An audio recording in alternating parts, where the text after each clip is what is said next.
Ya Allah, Ya Rahman, Ya Rahim, Ya Malik. Assalamualaikum warahmatullahi wabarakatuh.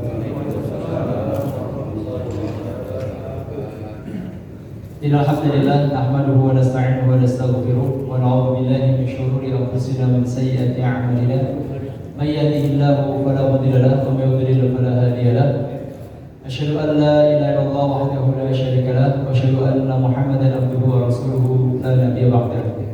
Allahumma shalli wa sallim wa barik ala sayyidina Muhammad wa ala alihi wa ashabihi wa man sara ala nahjihi wa jahada fi sabilihi wa da'a bi da'watihi ila yaumil qiyamah. Amma ba'd. Rabbi shrah li sadri wa yassir li amri wa hlul 'uqdatam min lisani yafqahu qawli.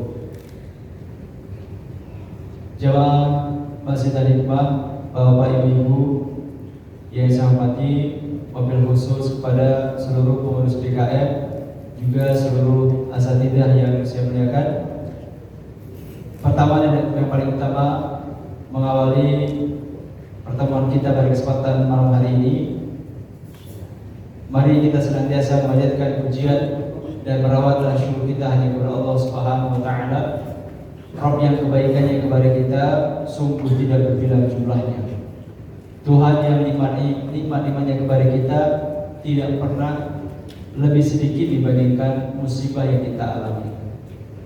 Tidak pernah kita dalam satu episode hidup kita ini di mana kita menemukan kondisi nikmat kita lebih sedikit daripada musibah. Tidak pernah sama sekali. Yang selalu kita alami adalah bahwa nikmat Allah itu jumlahnya berkali-kali lipat dibandingkan musibah yang kita alami. Musibah itu hanya satu dua, tetapi nikmat Allah SWT itu tidak terbilang jumlahnya. Karenanya kita harus senantiasa berlatih untuk selalu bersyukuri apapun yang kita jalani saat ini. Karena sesungguhnya nikmat Allah yang kita nikmati jauh lebih banyak dibandingkan kesulitan atau musibah yang kita hadapi. Yang berkalinya salam dan salam semoga Allah tambahkan kepada Nabi yang kita imani, Nabi yang kita cintai, Nabi yang senantiasa kita ikuti sunnah-sunnahnya dan kita harapkan syafaatnya, Nabi kita Nabi Muhammad SAW. Salam dan salam juga semoga Allah tambahkan kepada keluarga tercinta beliau, para sahabat yang mulia, kepada para ummahatul mukminin, para tabi'in dan kepada seluruh beliau termasuk kita di antaranya. Jemaah sekalian yang Allah Taala, malam ini dalam kajian Riyadhus Shalihin kita akan membahas bab yang ke-8, yaitu babul istiqamah. Bab tentang istiqamah. Istiqamah itu artinya adalah luzumu ta'atillah. Istiqamah itu artinya adalah konsisten atau komitmen dalam melaksanakan ketaatan kepada Allah SWT. Jadi istiqamah ini adalah istilah agama kita. Meskipun sudah menjadi kalimat yang populer dalam bahasa Indonesia, tapi sesungguhnya istiqamah itu adalah merupakan istilah dalam syariat agama kita yang maknanya adalah luzumu ta'atillah, yaitu kita komitmen, kita konsisten untuk senantiasa taat kepada Allah Subhanahu wa taala. Ini makna istiqamah. Di dalam Al-Qur'an Allah SWT banyak mengingatkan kita tentang perintah istiqamah. Di antaranya dalam surat Fussilat ayat 30, Allah Ta'ala berfirman, ba'da a'udzu billahi minasyaitonir rajim, innal ladzina qalu rabbuna Allah tsumma istaqamu tatanazzalu 'alaihimul malaikatu alla takhafu wa la tahzanu wa abshiru bil jannati allati kuntum tu'adun. Nahnu awliya'ukum fil hayatid dunya fil akhirah wa lakum fiha ma tashtahi anfusukum wa lakum fiha ma tad'un nuzulan min ghafurir rahim. Kata Allah Ta'ala dalam ayat yang mulia ini, innal ladzina qalu rabbuna Allah tsumma istaqamu. Sesungguhnya orang-orang yang telah mengatakan Rabbuna Allah, Tuhan kami, Rabb kami adalah Allah. Kita alhamdulillah orang yang hari ini telah mengucapkan Rabbunallah, Tuhan kami adalah Allah. Ini adalah nikmat terbesar yang Allah berikan kepada kita. Tidak ada nikmat dan karunia Allah yang lebih besar nilainya dibandingkan nikmat ketika seseorang itu telah mengucapkan Rabbunallah, Tuhan kami adalah Allah. Ini adalah nikmat terbesar.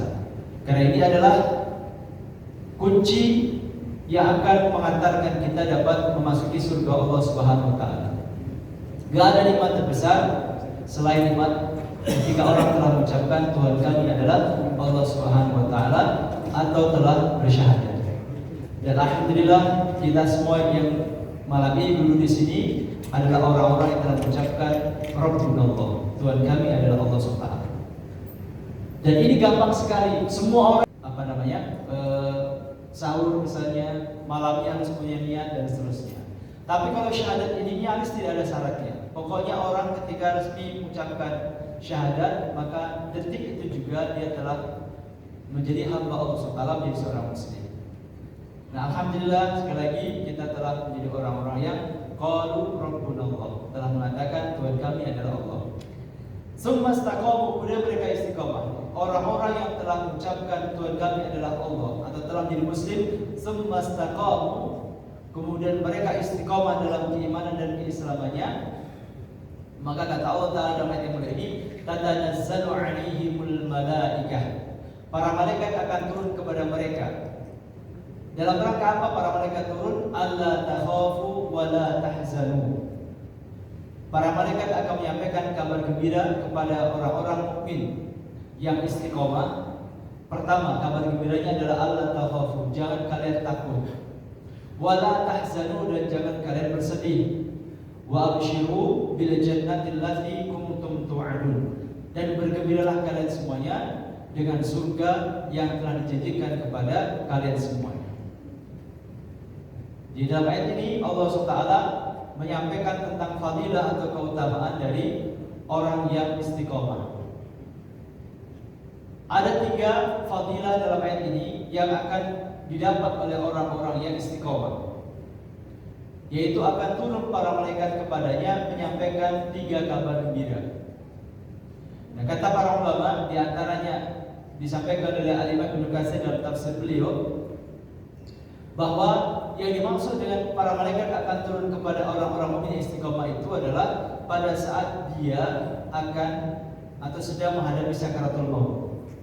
Jadi ketika orang itu akan menghadapi sakaratul maut atau sedang menghadapi sakaratul maut, jika dia adalah orang mukmin yang istiqomah dalam ketaatan, maka para malaikat akan datang kepada orang mukmin ini untuk memberikan kabar gembira. Apa kabar gembiranya? Yang pertama kata Allah Subhanahu wa taala, alla takhafu, janganlah kalian semuanya takut. Jadi malaikat menyampaikan kepada orang mukmin, enggak usah kamu takut, enggak usah kamu khawatir. Takut terhadap apa? Takut terhadap kematian, takut terhadap alam kubur, juga takut terhadap hari akhir. Karena secara umum kita pasti membayangkan kematian itu menakutkan. Secara umum kita semuanya membayangkan kematian itu menakutkan. Coba Bapak Ibu sekalian bayangkan, ketika misalkan nanti mau tidur malam ini, sebelum kita memejamkan mata kita, coba pejamkan mata. Sebelum kita merem beneran, sebelum kita tertidur, coba pejamkan mata rapat-rapat. Kemudian bayangkan alam kubur. Bayangkan alam kubur. Saya yakin mayoritas kita akan diliputi perasaan khawatir, perasaan takut. Nah, mayoritas manusia itu pasti khawatir atau takut dengan kehidupan alam kubur. Saya suka nggak bisa membayangkan kalau misalnya suatu saat nanti, dan pasti terjadi, misalnya kita tidur malam, tiba-tiba begitu kita membuka mata, ternyata kita sudah di alam kubur. Kanan kiri kita ada malaikat, muka dan nakir. Kita mau minta tolong nggak bisa, kita teriak nggak ada yang dengar. tentu kita merasa takut sekali. Kita nggak pernah lihat sosok malaikat. Tiba-tiba kita dihadapkan pada dua malaikat yang boleh jadi penampilannya menakutkan kalau seandainya kita banyak dosa. Itu gambaran tentang situasi alam kubur. Nah, untuk menghilangkan rasa khawatir itu, Allah Subhanahu wa taala akan mengirimkan para malaikat untuk menenangkan hati orang-orang mukmin yang akan menghadapi kematian. Allah takhaf, kamu gak usah takut. Di backup langsung oleh para malaikat Allah Subhanahu wa taala, gak usah takut. Itu yang pertama. Wala tahzanu, dan kalian juga tidak usah bersedih. Kamu gak usah sedih. Sedih terhadap apa? Sedih terhadap anak, istri, keluarga yang kamu tinggalkan. Gak usah takut. Kenapa gak usah takut? Gak usah khawatir terhadap atau gak usah sedih terhadap anak istri? Karena dalam ayat berikutnya Allah sampaikan, nahnu awliya'ukum fil hayatid dunya fil akhirah. Karena kamilah pelindung kamu, penolong kamu fil hayatid dunya fil akhirah. Baik dalam kehidupan dunia maupun dalam kehidupan akhirat. Ini yang kedua. Jadi tidak usah bersedih terhadap keluarga yang kamu tinggalkan.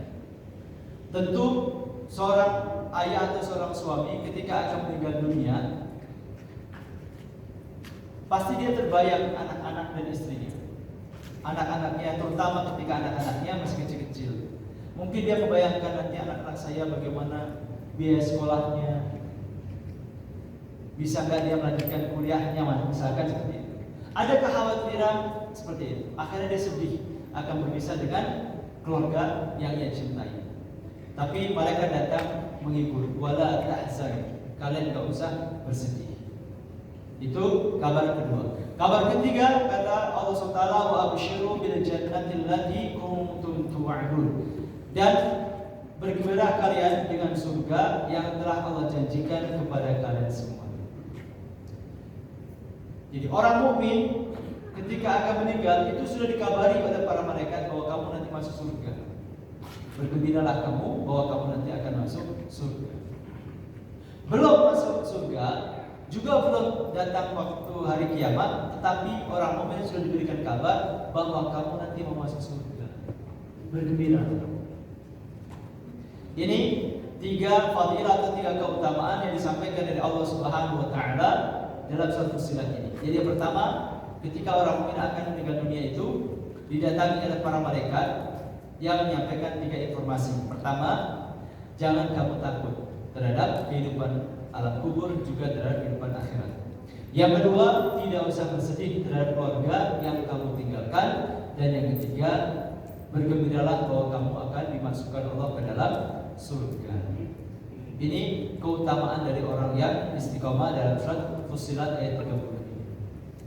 Sebagian ulama mengatakan bahwasanya kabar gembira ini juga disampaikan oleh para malaikat ketika orang itu dibangkitkan dari alam kubur. Jadi kalau yang pertama tadi itu adalah mereka, para ulama yang mengatakan kabar gembira itu disampaikan ketika orang itu akan menghadapi sakaratul maut. Itu sebagian ulama mengatakan seperti itu, di antaranya Imam Mujahid, Ikrimah dan juga Imam Zaid bin Aslam. Mereka mengatakan bahwa kabar gembira itu datang ketika orang akan menghadapi kematian. Sebagian lain mengatakan bahwasanya kabar itu juga datang atau informasi tentang tinggal itu juga akan disampaikan oleh para malaikat ketika orang itu baru dibangkitkan dari alam kubur.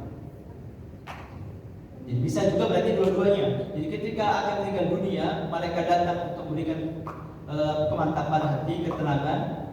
Ketika baru dibangkitkan dari alam kubur, siap-siap untuk menghadapi hisab, menghadapi perkumpulan di padang mahsyar, menghadapi pengadilan Allah SWT, juga para malaikat menenangkan hati orang-orang mukmin.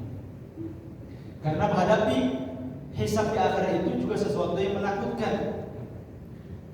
Bagaimana tidak kita dikumpulkan di padang mahsyar bersama seluruh manusia yang kita tidak saling menyapa. Orang ketika di padang mahsyar tidak akan ada yang saling menyapa. Mereka egois, mereka hanya mikirin keselamatan diri sendiri masing-masing. Gak ada saling sapa, gak ada saling menanyakan kabar. Pokoknya mereka hanya mikirkan bagaimana mereka bisa selamat. dan berhadapan dengan Allah Subhanahu wa taala, Tuhan kita yang Maha Agung, yang Maha Mulia, yang Maha Kuasa, Maha Perkasa, dan Malik Yaumiddin, satu-satunya Raja di hari pembalasan. Tentu satu pertemuan yang sangat menakutkan. Nah, saat itulah mereka juga datang menenangkan orang-orang yang iman dan istiqomah. Ini ayat Al-Quran yang dikutip Imam Nawawi dalam bab istiqomah ini tentang keutamaan dari sikap istiqomah. Nah, kemudian di dalam bab ini Imam Nawawi memasukkan dua hadis tentang istiqomah. Yang pertama adalah hadis nomor 85. Bismillahirrahmanirrahim. Wa an Abi Amr wa qila Abi Amrah Sufyan bin Abdullah anhu qala, dari Abu Amr, dan ada juga yang mengatakan atau menyebut dengan nama Abu Amrah. Jadi ada yang memanggil dengan nama Abu Amr, ada yang memanggil dengan nama Abu Amrah, yaitu Sufyan bin Abdullah. Nama aslinya adalah Sufyan bin Abdullah, semoga Allah meridai beliau. Dia berkata, "Qultu," aku bertanya kepada Rasulullah SAW, "Ya Rasulullah, qul li fil Islami qawlan la as'alu anhu ahadan ghairaka." Jadi kata Sufyan bin Abdullah ini, aku pernah bertanya kepada Rasulullah SAW. Aku menyampaikan ke Rasul, "Ya Rasulullah, qul li fil Islami qawlan la as'alu anhu ahadan ghairaka." Ya Rasulullah, sampaikanlah kepadaku, jelaskanlah kepadaku sesuatu dalam agama ini, dalam agama Islam ini, yang nanti aku gak tanya-tanya lagi kepada orang lain selain engkau. Jadi Rasulullah, tolong sampaikan kepadaku satu pelajaran dalam agama Islam ini yang nanti aku gak akan tanya lagi kepada orang lain selain engkau. Kita bayangkan pertanyaannya Bapak sekalian. Pertanyaan ini kan sangat umum sekali, sangat umum sekali. Jadi sahabat ini datang ke Rasul, minta dinasihati.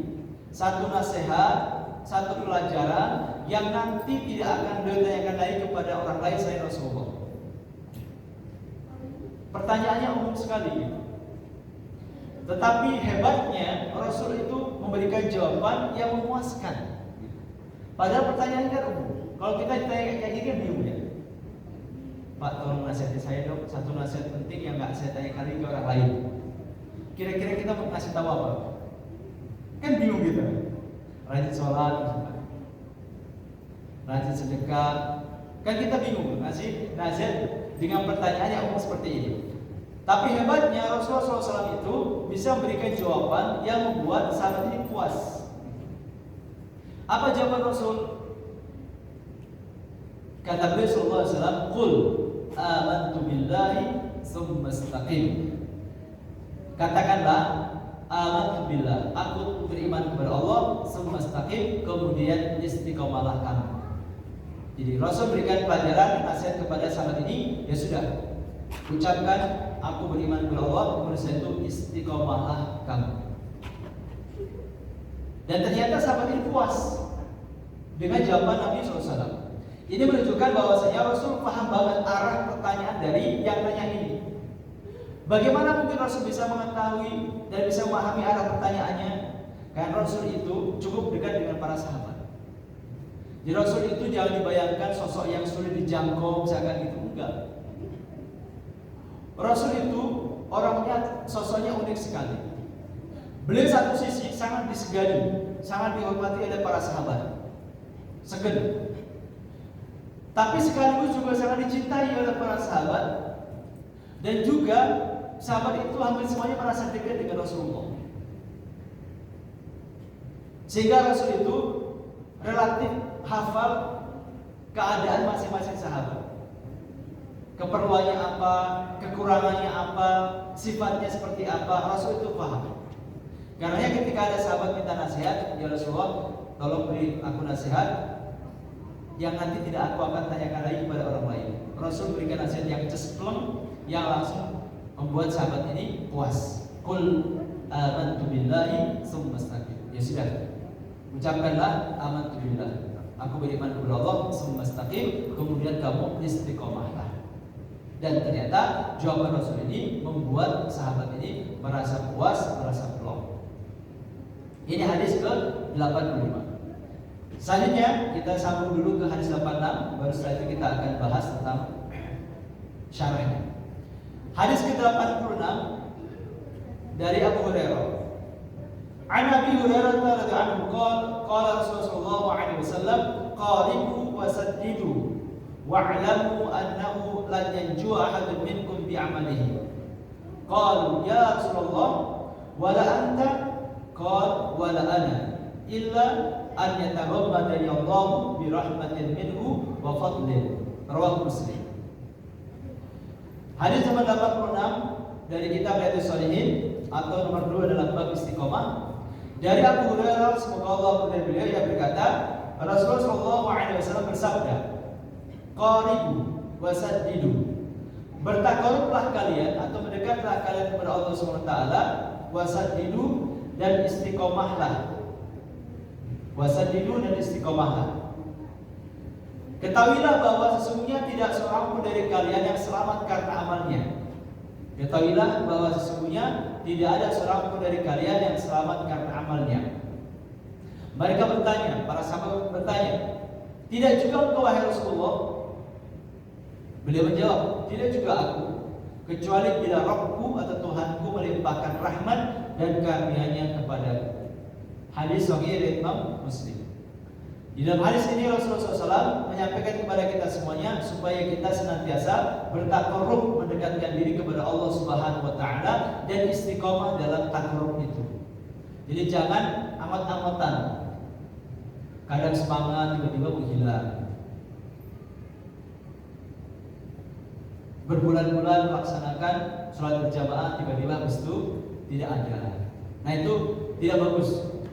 Kata Rasul, qaribu wasaddidu, takarrublah kalian tapi juga istiqomah.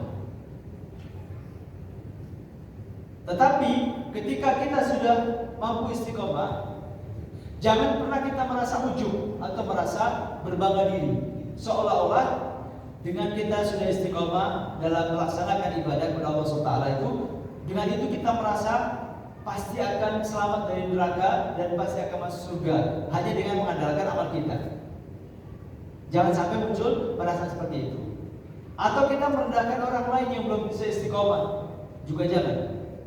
Kenapa? Kata Rasulullah, ketahuilah bahwa sesungguhnya tidak seorang pun dari kalian yang selamat karena amalnya. Karena sesungguhnya kita ini tidak akan bisa selamat dari neraka kalau hanya modalnya amal kita, gak bisa. Kata Rasulullah. Lalu para sahabat merasa heran. Lalu mereka bertanya kepada Rasulullah, apakah juga termasuk engkau wahai Rasulullah? Juga gak bisa selamat kalau dengan amal engkau? Kata Rasul, iya termasuk aku, juga gak bisa selamat kalau hanya mengandalkan amal. Kecuali kata Rasulullah, bila Rabbku melimpahkan rahmat dan karunia-Nya kepadaku. Kecuali kalau Allah melimpahkan kasih sayangnya dan karunia kepadaku. Di dalam hadis ini kita mendapatkan beberapa pelajaran penting dari Nabi kita SAW agar kita senantiasa menjaga istiqomah kita dalam ketaatan. Satu. Yang kedua, setelah kita misalnya diberikan Allah Ta'ala kemudahan untuk istiqomah, jangan pernah kita ujub dan seolah-olah merasa kita sudah berhak untuk masuk surga dan pasti sama di neraka, juga jangan. Kenapa? Karena sesungguhnya orang selama dari neraka lalu masuk surga itu bukan karena semata-mata amalnya, bukan. Gak bisa kalau yang mengandalkan amalnya. Bahkan Nabi pun sama, juga tidak akan bisa selama dari neraka kalau hanya dengan modalnya amal beliau Rasulullah SAW. Tetapi semua itu adalah karena rahmat dan kasih sayang Allah kepada kita hamba-hamba Allah. Jadi karena rahmat Allah kita bisa selamat dari neraka, karena rahmat Allah SWT kita bisa masuk surga. Lalu apa yang kita kemudian harus bertakwa, berhati-hati dalam hidup ini kalau ternyata amal kita tidak mampu menyelamatkan kita dari neraka? Kita perlu bertakwa, kita perlu taat terhadap perintah Allah, menjadi larangan Allah, itu dalam rangka supaya Allah sayang kepada kita. Kalau Allah sudah sayang kepada kita, maka kita berharap mudah-mudahan Allah berkenan masukkan kita ke surga, menyelamatkan kita dari neraka. Ibaratnya begini, kalau Bapak Ibu punya anak, ada anaknya yang nurut banget, hidupnya teratur, hidupnya teratur. Bangun pagi gak pernah telat, bangunnya sebelum subuh. Setelah bangun langsung wudu, berangkat ke masjid untuk sholat subuh jamaah. Habis itu kemudian juga tahu bantu-bantu orang tua, atau mungkin ngaji dulu, saya itu bantu-bantu orang tua, lalu persiapan berangkat sekolah misalnya. Pulang sekolah juga tahu naruh tasnya di mana, naruh baju kotornya di mana, tahu. Habis itu makan, setelah itu istirahat. Nanti malam belajar pun gak usah pakai disuruh-suruh. Kalau dimintai tolong juga langsung jalan, nggak tarsok-tarsok. Punya anak seperti ini, ibadahnya rajin, belajarnya rajin, nurut, tentu orang tua kan senang.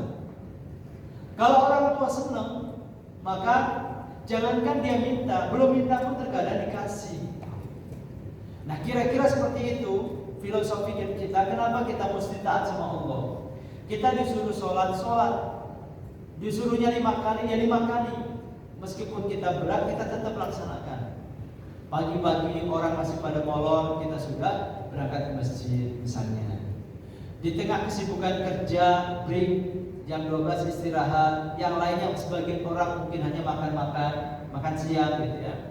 Kita sempatkan untuk sujud kepada Allah Ta'ala, melaksanakan zuhur 4 rakaat. Di waktu yang nanggung, waktu asar, di mana jam kerja udah mau selesai, orang mungkin pikirannya sudah mau siap-siap kemas-kemas pulang. Kita sempatkan dulu memanggil Allah SWT, rukuk sujud di hadapannya.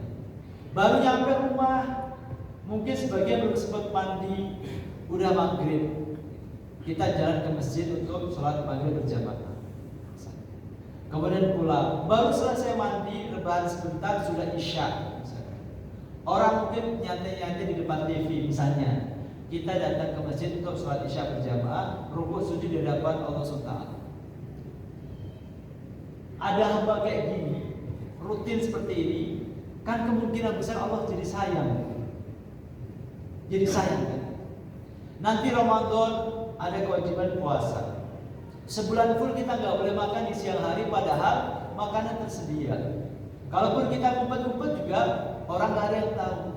Tapi karena kita nurut sama larangan Allah nggak boleh makan ini di siang hari, kita tidak berani makan ini di siang hari. Ada hamba kok kayak gini, kan tentu Allah jadi sayang. Nah kalau sudah sayang, maka mudah-mudahan kelak kita dimasukkan Allah ke dalam surga. Itu filosofinya. Tapi jangan pernah berpikir seolah-olah hanya dengan kita selama waktu kita kemudian merasa berhak masuk surga. Hanya dengan menjalani puasa Ramadan kita kemudian merasa berhak masuk surga. Jangan berpikir seperti itu. Kenapa? Kalau dihadapkan gitu ya, antara lamanya kita beramal dengan balasan yang kita terima itu gak sebanding. Gak sebanding. Kita beramal itu kan sebentar banget. Taruhlah kita hidup sampai 70 tahun.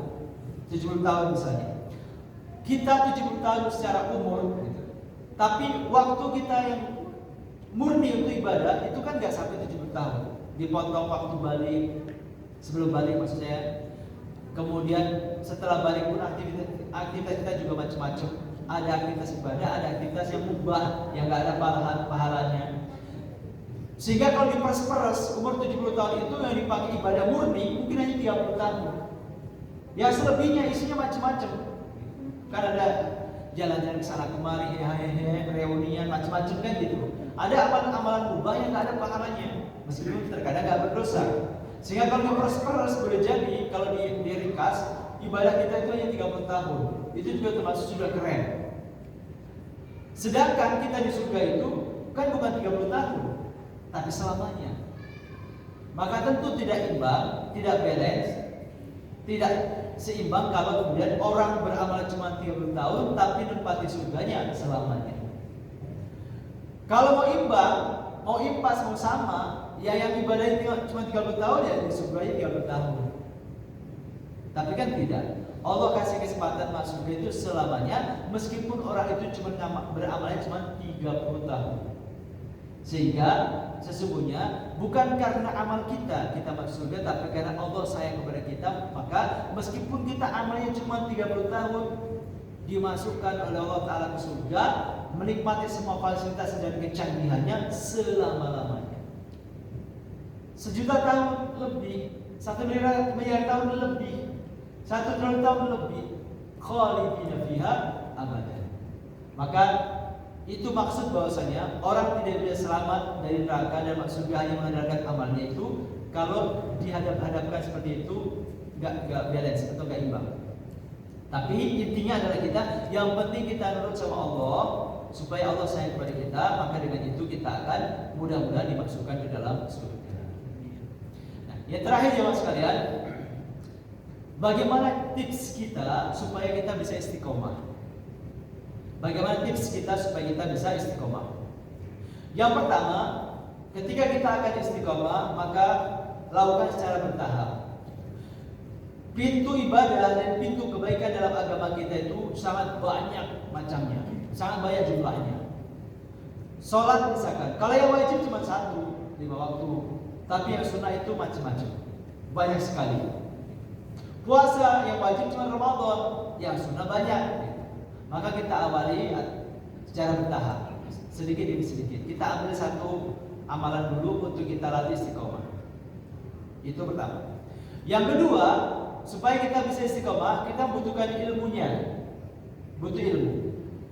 Ilmu tentang istiqomah. Seperti malam ini kita belajar ilmu tentang istiqomah. Ternyata orang kalau istiqomah itu ada fadilah besar, bahwa nanti sebelum meninggal akan didatangi malaikat untuk menenangkan kita, menyampaikan kabar gembira supaya jangan takut, jangan sedih, dan sudah dikasih tahu bahwa kita akan masuk surga. Itu fadilah dari istiqomah. Kita tahu ilmunya. Kemudian ilmu istiqomah juga di antaranya sekarang Rasul mengatakan, ahabbul a'mali ilallahi adwamuha wa in qalla. Sebaik-baik amalan di sisi Allah Taala adalah amalannya yang dilaksanakan secara dawam, secara berkelanjutan, wa in qalla meskipun sedikit. Sedikit tapi berkelanjutan lebih baik daripada banyak tapi sesekali. Oh, itu ilmu istiqomah. Kita pelajari ilmunya.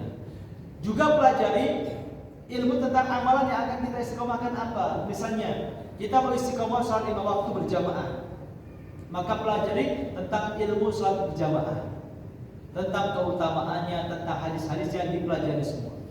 Oh, ternyata sholat jamaah itu pahalanya 27 derajat. Kalau sholat sendirian cuma 1. Jadi kita ingat hadis Nabi ini bahwa sholatul jamaati afdalu min sholatil fardhi bisab'in wa 20 darajat. Sholat berjamaah itu lebih utama dibandingkan sholat sendirian 27 derajat.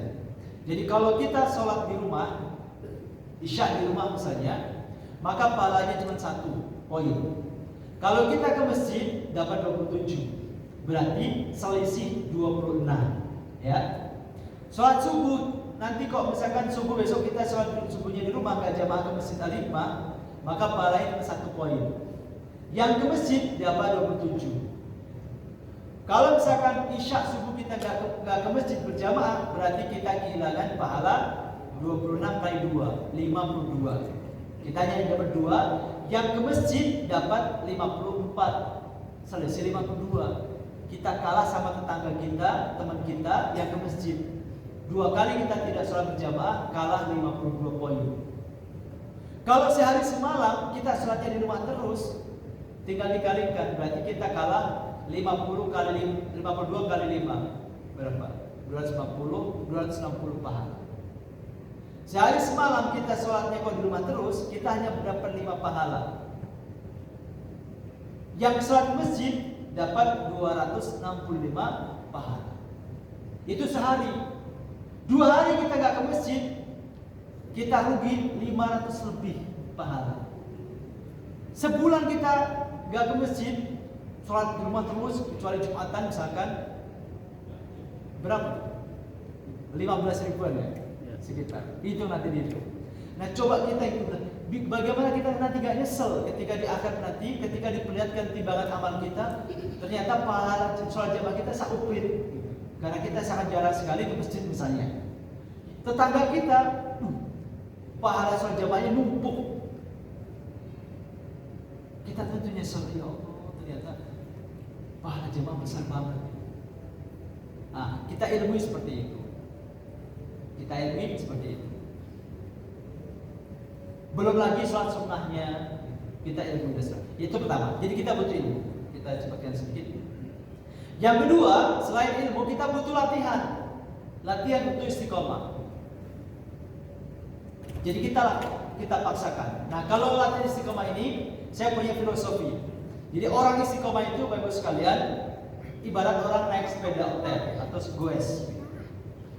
Kita kalau naik sepeda ontel atau mau goes itu kan terasa berat ketika awal saja. Ketika kita baru mau ngayuh sepedanya terasa berat, butuh tenaga besar. Tapi kalau sudah jalan enteng, ya kan? Kalau direm berhenti, mau lanjut lagi berat. Jadi kita berhenti ngopi-ngopi dulu, misalkan makan-makan gorengan, mau lanjut lagi berat. Tapi kalau sudah jalan enteng lagi. Tapi kalau direm lagi gitu, foto-foto dulu, mau lanjut lagi berat. Nah sama juga istiqomah kayak gitu. Beratnya ketika awalan saja. Kalau sudah jalan, sudah menjaga sholat jamaah lima waktu misalkan sepekan, insya Allah enteng. Sudah 21 hari, semakin enteng. Tapi kalau setelah 21 hari, bapak-bapak coba berhenti, gitu ya. Males gitu, misalkan lagi malas gitu ya. Lalu gak berjamaah, 2 hari saja gak berjamaah, mulai lagi berat. Kayak tadi kita mulai goes lagi, berat. Sama juga istiqomah kalau sudah jalan lalu dihentikan karena mungkin capek, males atau karena lagi ada masalah atau lagi ada kesibukan, nanti mulai lagi berat. Itu yang kedua. Nah, selain itu ternyata kalau kita melaksanakan istiqomah, melaksanakan sesuatu secara istiqomah, itu kita telah menutup peluang setan untuk membisikkan kita agar tidak melaksanakan amalan tertentu. Jadi gini, setan itu kan selalu setiap saat membisikkan kita untuk tidak beramal. Ketika adzan berkumandang, Allahu Akbar, itu setan mulai beraksi. Orang-orang yang kadang sholat jamaah kadang tidak dibisiki, yang kadang sholat kadang enggak dibisiki. Udah kamu gak usah, kamu masih dulu capek, kamu kan baru pulang. Ntar aja subuh, misalkan ya, atau ntar aja isya kalau tadi maghrib. Kamu juga biasanya juga berangkat kok, kan sesekali ya nggak apa-apa. Kata setan. Nah, mana yang menang itu yang menentukan. Kalau yang menang bisikan setan, kita nggak jadi berangkat. Tapi kalau yang menang suara iman akan ngajak ayo berangkat. Sholat jamaah itu 27 derajat pahalanya. Udah gitu setiap jalan dapat pahala. Rumah kamu jauh tapi pahalanya banyak. Ayo berangkat. Kata suara iman, kata bisikan setan, nggak apa-apa sesekali. Kata bisikan setan. Nah, mana yang menang itu menentukan. Kalau yang menang suara iman kita jalan, kalau yang menang suara setan kita di rumah. Seperti itu. Nah, kalau terus-terusan yang menang suara iman, lama-lama bisikan setan menyingkir. Kalau yang menang terus-terusan bisikan setan, suara iman yang menyingkir. Nah, kalau sudah suara iman yang menang terus, maka setan akan gak menggoda lagi. Sehingga ketika ada adzan, gak ada bisikan lagi, udah otomatis kita berangkat. Seperti itu. Itu pentingnya. Jadi kita lebih nyaman kalau kita istiqomah. Yang ketiga, supaya bisa istiqomah kita butuh teladan. Contoh, bisa dengan baca kisah orang-orang soleh, bisa juga dengan perhatikan jamaah yang lain. Bapak itu kok, masya Allah, rajin banget ya, konsisten banget ya. Setiap lima waktu sholat jamaah, kita belajar diam-diam. Itu penting. Nah, yang keempat terakhir, berdoa kepada Allah Taala supaya dianugerahi keistiqomahan. Karena Allah Taala yang menguasai hati kita. Sebagaimana doa yang sering dipanjatkan oleh Imam Hasan Al-Basri, seorang tabi'in. Imam Hasan Al-Basri itu sering berdoa kepada Allah Taala agar dikaruniai keistiqomahan. Beliau berdoa dengan doa yang singkat, Allahumma anta rabbuna farzuqna al-istiqamah. Allahumma anta rabbuna farzuqna al-istiqamah. Ya Allah, Engkau adalah Tuhan kami, maka berilah aku keistiqomahan. Nah, ini yang sekalian 4 tips supaya kita bisa istiqomah. Yang pertama adalah ilmui.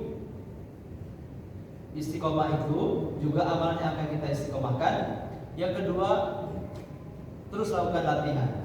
Dalam latihan ini terkadang kita berhasil, kadang kita gagal. Namanya juga latihan. Terus, yang ketiga, carilah teladan dalam istiqomah. Dan yang keempat, jangan putus berdoa supaya diberikan Allah Ta'ala hati yang istiqomah. Baik, demikian yang dapat saya sampaikan. Semoga bermanfaat semuanya. Sudah ada. Ya.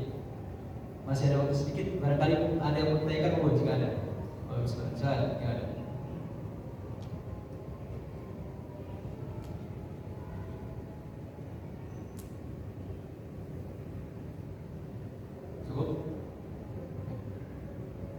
Baik, kalau tidak ada, saya rasa sampai sebelum pembahasan kita pada kesempatan pagi ini Belakangan Istiqomah. Insyaallah kita lanjut di bab 9 pada kesempatan pertemuan yang akan datang. Mari kita akhiri pertemuan pada malam ini membaca hamdalah dan doa penutup majelis. Alhamdulillahirabbil alamin, subhanaka rabbika asyhadu an la ilaha illa anta astaghfiruka wa atubu ilaik. Assalamualaikum warahmatullahi wabarakatuh.